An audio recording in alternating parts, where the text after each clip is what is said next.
I am here with Mayor Bennion of Cottonwood Heights, and she was magnanimous to agree to have a quick meeting and interview with me. And this is all part of what I want to offer you if you're looking at this area to move here. I'd love to have the mayor's perspective of what housing is like here and what it's like to be here and what's happening in your city. Without me trying to introduce you, because I don't know you well, how would you introduce yourself as the mayor of Cottonwood Heights?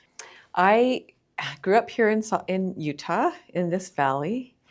My husband served the Air Force for 26 years, so we've moved around the country, but I always knew I wanted to come back here.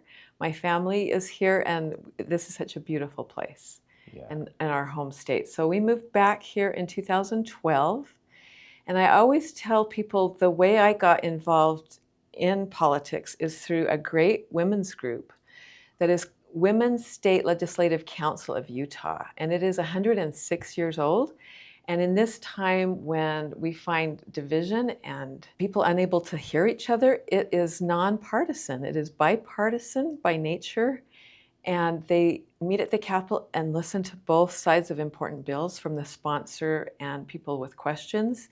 And I was honored to serve with that group in leadership for 7 years. So then people asked me to run for the legislature, and I served for 5 years in our House of Representatives, and then ran for this office of mayor. So that's what brought me to politics. I love reading, I love enjoying nature and my family.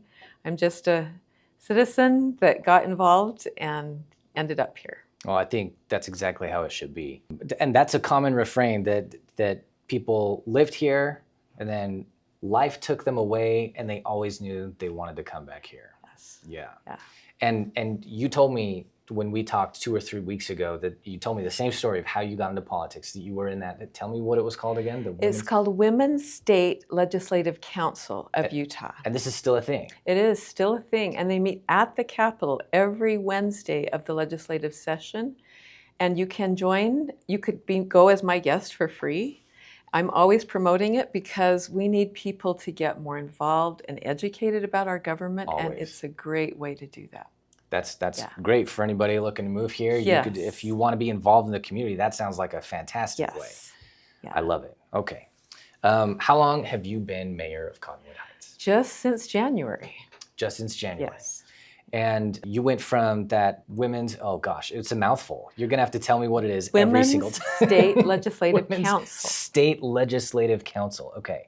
You went from that, serving in leadership there, and then there was something else you said, and then you went into... Then I was in the state legislature. Okay, and how long were you in the I legislature? served there for 5 years. Got it. Okay. What is it that you wish people knew about being the mayor? I think most of us who serve as your mayor, we do not do it for the pay. We do it because we really sincerely want to serve our community. And we are just imperfect humans. I'm always wanting to learn, and I think it's so important that as leaders we keep an open mind. And I hope people know that I have an open mind and that I want to keep learning, and I see the complexities of each of us as individuals and of these topics. One of my friends says she asks her students, how many sides are there to a car? You know, there's you can't imagine how many sides there are. And that's kind of how it is with life. Things are complex. And we need to give each other grace and space to kind of figure that out and not be so one-sided about things, because things are complex. I agree with you. Yeah. Both my parents were educators their whole careers. They were both in Jordan School District. Oh. Until and Jordan School District was Utah's largest school Yeah. district until the Canyon School District split off from it. And if I understand right, all of Cottonwood Heights is within Canyon School Yes. District now. Yes. And it was my mom who ended up in Canyon School District when that split happened. But you know, just to lay all the cards on the table about me and my family, both my parents and educators tend to lean politically left. And I've grown up and gone into business, and we tend to lean a little politically right. And I love the fact that I can go home and instead of getting in an argument with my parents, right, we can talk about a topic and and just see it from all the angles, Yes. because there's almost always something that I don't understand, that I don't see, or that the other side may not see or understand. Right. So yes, nothing is so bipolarly black and white, No. right? No. There's always something, Yeah. especially when people are involved. Yes. Yeah. Yeah. Okay. Did you say how long you've lived in Cottonwood Heights? I have lived here 14 years now. Since you got back from all the military, Yes. getting around? Yeah. And even then, it was hard to find a home. That was 2012, and we spent the whole summer looking for a home. Even back then in 2012, by the time we found a home and offered on it, if it was a really good one, it was gone, even in 2012. So it was a tight market even then. Yeah. Now, I wasn't in real estate in 2012. Yeah. I just barely graduated with my bachelor's degree. I'm just trying to think and put into context. I wouldn't expect you to have any like market statistics off the top of your mind about the area from 2012, but in 2008 and 9 and 10, we had the housing debacle that hit everybody, everywhere. That started immediately to curb supply. I can tell you that at its worst in 2021, with the recent, like with the insanity of how home prices went through the roof. In 2021, home prices went through the roof to the tune of 27%, almost 30%. If you started the year with a 300K home, you ended the year with a nearly 400K home. And our supply at its worst in 2021 was at about 1,500 homes available in the entirety of Utah at a given time. To compare that to right now, we have a little over 12,000 homes in Utah. So there are buyers who still feel like it's tight right now, right? 12,000 as opposed to the 1,500 just 5 years ago. How would you describe the political demographic of Cottonwood Heights? Cottonwood Heights is like all of our state, varied. In my campaign to become the mayor, this was my 4th campaign in 6 years. And my campaigns... To become the mayor? Well, so I ran 3 campaigns before that for the House, and then this one for the mayor. So in the past 6 years, I've had 4 campaigns. And in those campaigns, I am at the doors. So I know and have had discussions with a lot of my constituents. Yeah. I also have Thursday office hours like this with people that want to come meet me. So, and thank you again. Yeah, so I meet with people with a wide range of viewpoints. Overall, I can tell you that Democratic women have been representing this district for 27 years. And we win, Kathleen Reeby, our state senator, had $500,000 thrown into that race when she ran for re-election a year and a half ago and won with 60%. I'd say overall we are a blue district, a blue city, but it's a wide range of viewpoints. It's a wide range of perspectives, and I welcome all of them. Yes. Thank you. Yes. Yes. I grew up in Cottonwood Heights, for those of you who may not know. I told you that a couple of weeks ago, and I just moved like a rock's throw away from Cottonwood Heights. We're just in Murray, and I can throw a rock at Holiday to the east and throw a rock to the south here in Cottonwood Heights. I think you're right, and I think a lot of people looking to relocate to Utah don't understand this about the political demographic, is that in the Salt Lake metro area, we're actually leaning a little more blue than we are red. Yeah. And the state legislature tends to be heavily red, if I'm still correct about that. And of course, our senators and so we're understood as just a solid red state, but when you get into the metro area, it goes far more blue. And the more rural areas of Utah, of which there's plenty, tend to lean more heavily red. But for anybody looking to move to the Salt Lake metro area, I think you'll be able to find a place that won't pick on you for your beliefs one way or the other. I think also the closer you get to the metro area and in the places where it's been established for several decades, much more time. If we move out to some of the newer development that's further away from the metro area, I think you find a lot more leaning to the right. And I think it's because that's where a lot of the younger families go, because they can't afford where the more established areas are. And that might change those areas too. It will in time, Yeah. right? Yeah. It's all Yeah. it's all a good mix. Yeah. What do you think is a governing body's role in the affordability of housing? So I am excited that for this role as mayor, I bring 5 years at the legislature focused on housing. So I learned a lot about housing. I even served on the statewide strategic housing plan working group last year. And so cities can have as much as possible streamlined ordinances to help the process move quicker. And that's something that the state has tried to help cities do. Cities can, I hope, work with developers to be creative.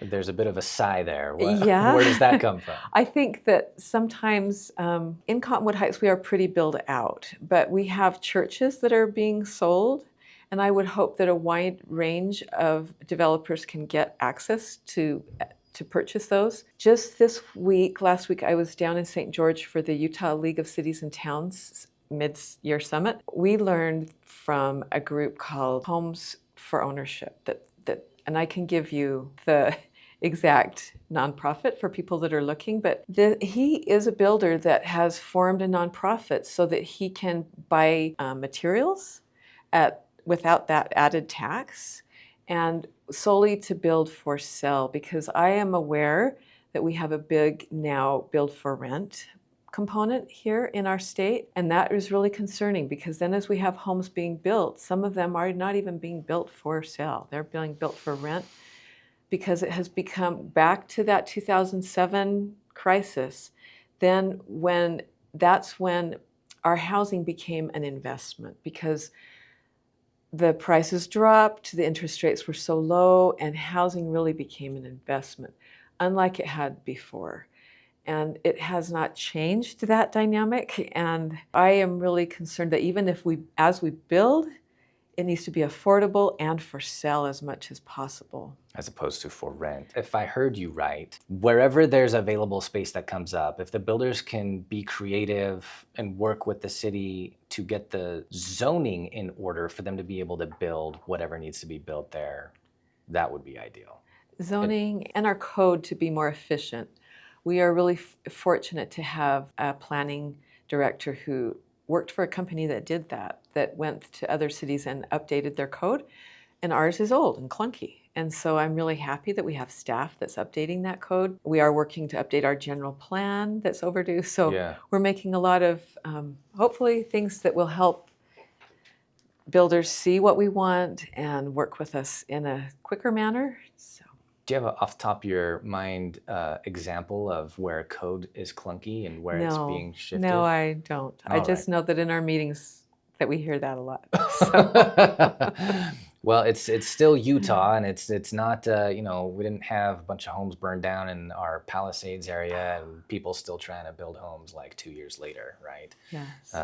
It moves faster than a lot of other places. So if I'm hearing you right, it's kind of like there are regulations and ordinance work that needs to be in place, and as far as governing body's role to make housing affordable, it's like get all that in order, get it updated, make sure it's not taking too long for people and builders to be able to put in what the market is going to eat up. Right after I got elected, I had a builder come and share his product that is flex ADUs that are built to be an ADU so that more people can afford that home because they've got the income to help them with getting their mortgage paid and approved. I welcome that personally and tell my staff about it when I meet them, and hope that these builders will have the opportunity to bid and get some of these projects. Yeah. Quick aside, if you're looking at buying a home and that didn't sound like something you're familiar with, just so you know, to reiterate what the mayor just said, if it's helpful to have an accessory dwelling unit on your home, and that could be attached to your home in form of a mother-in-law unit, as we call it, or it could be, I don't know, does Cottonwood Heights allow for like tiny housing on your lot as long as other things are met? I don't think we do yet. Okay. Or maybe, I don't know. I should say I don't know. Okay. But the mother-in-law scenario still Yes. applies. So if you would have any use for, a family member or a friend or anybody else to rent out an apartment in your home, the money you would expect to receive in rent can count toward the lender getting you approved for how much home you could get. Yes. That's what she was talking about. Okay, I think you might have said it more articulately than I just did. Yeah, it was exciting to hear from him because he builds these homes with sound protection. So like even if both people living in the home have a dog, they won't hear each other. Even with a dog. Even with a dog. I think my 3-year-old twins could put a Yeah. challenge to however loud Yeah. the testing has been That for is- dogs. and they also, they're called Flex ADU because you could have the whole home. Yeah. If you don't need, like maybe you rent out when you're a young couple and then you use the whole home and then you could rent out again when your parents need to move in or whatever, you have that available and it's right there. And he's got the parking and everything all planned out, so it's not going to be a burden on the neighborhood to have these, and they look like a regular home, so they won't get pushback from high density opponents. So. Governor Spencer Cox has made clear that he wants, by the end of his tenure in 2028, an additional 35,000 starter homes in Utah. Starter homes is a subjective term, if you ask me. And I don't know if he ever made specific qualifications on what he termed a starter home, but if we set that aside and say a governing body of cities has a responsibility to help Governor Cox in that aim, if we feel we do, is there anything Cottonwood Heights can do to help fill that? Because as you said, Cottonwood Heights is pretty built out. This has been, when did Cottonwood Heights become a city? Do you have that off the top of your head? Yeah, it's 2025. Oh, that's right. That's right. I mean, 2005. That's that. Yeah, I know it wasn't 2005. last year. Yes, 21 years ago. Yes, but it's not as though it wasn't well settled. It was just an unincorporated area between Holiday and Sandy and Murray up until that point, right? So yeah, it's not like this is a new place with a lot of new builds or anything. So do you think there's anything Cottonwood Heights can do to help with that, aimed at 35,000 new homes? That is my personal goal, is to help with that. And we can work with owners. Like, we do have some undeveloped areas, and one of them recently, when we were meeting with them, mentioned wanting to have affordable housing for ski resort workers. So if we have, like in Moab, they have a community land trust, right? Where the owner gave the land to the development, and then that means that the homes are not owning the land underneath them, but that means that land didn't go into the cost of the home, so they are much more affordable. And then they're deeded so that their appreciation is limited, so that they're perpetually affordable. And I don't know if we have that kind of opportunity in our city, but I will be looking for any opportunities that we have to work with owners for deed restrictions to help with that, to help there be affordable housing, and for any programs that we can find in the state. Builders, I know from working with them, that they want to have a contribution. They need to make things pencil to build. And so whatever ways we can find to find a contribution, I would want to be looking for. Got it. Is there anything new and upcoming in Cottonwood Heights people should be aware of? We have a lot of exciting things here in Cottonwood Heights. The city, some would say maybe this is not the business of cities, and we're a small city to be involved with this, but the city at the ballot approved a bond to purchase the shopping center on Fort Union and 23rd East, which is where the Reams was. Oh, yeah. Hillside Plaza. And we are working with a developer there, and we will put in probably townhomes there and maybe more. We're still in negotiation.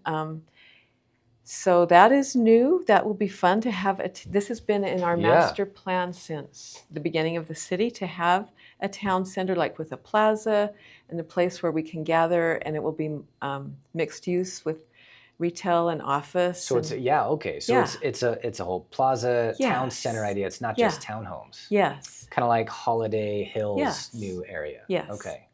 We also have the gravel pit, which is at the base of Big Cottonwood Canyon, that has not been in operation for over a year. It hasn't? No, and the north part of it is being developed by a developer and will have retail and housing and Oh, got it. yeah, all of that. And then there's 100 acres in the southern part.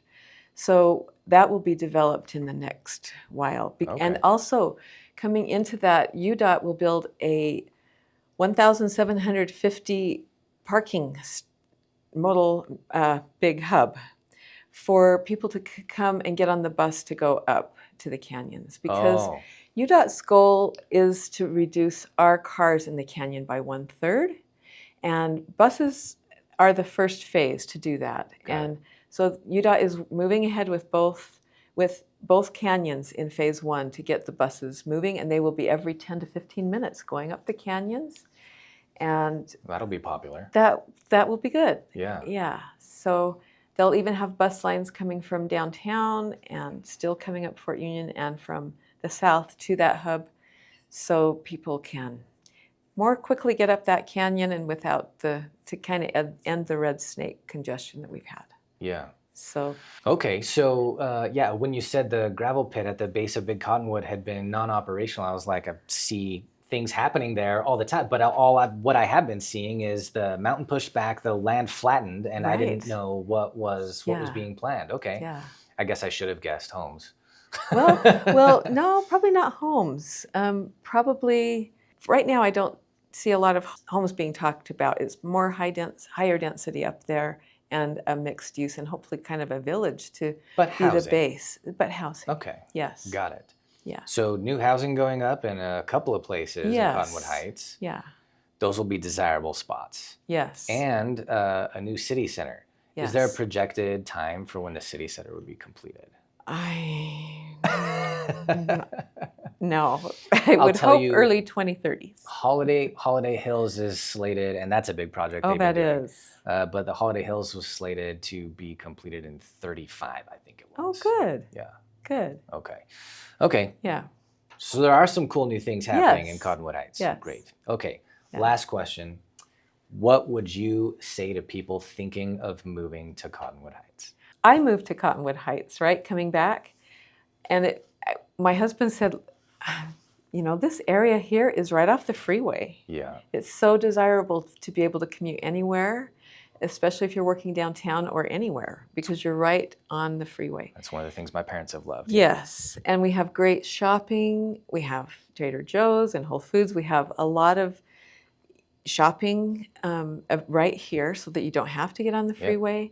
We are a very welcoming community, and we're right here at the base of the canyon. So many people move here from around the country for the skiing, and they want to be close. So, and we're year-round recreation is right here. So Yeah. that's why a lot of people desire to live here, and that's partly why it's hard to find affordable here, because our land values are so high. Yeah. So just the land itself starts high. Yeah. What's Cottonwood Heights called? The city between the canyons? Yes. We're just right between Big and Little Yes. Cottonwood Canyons. And Yes. the ski life is obviously what a lot of people love. But Yes. you just said the outdoor lifestyle. That is one of the main reasons people love to be Yes. here.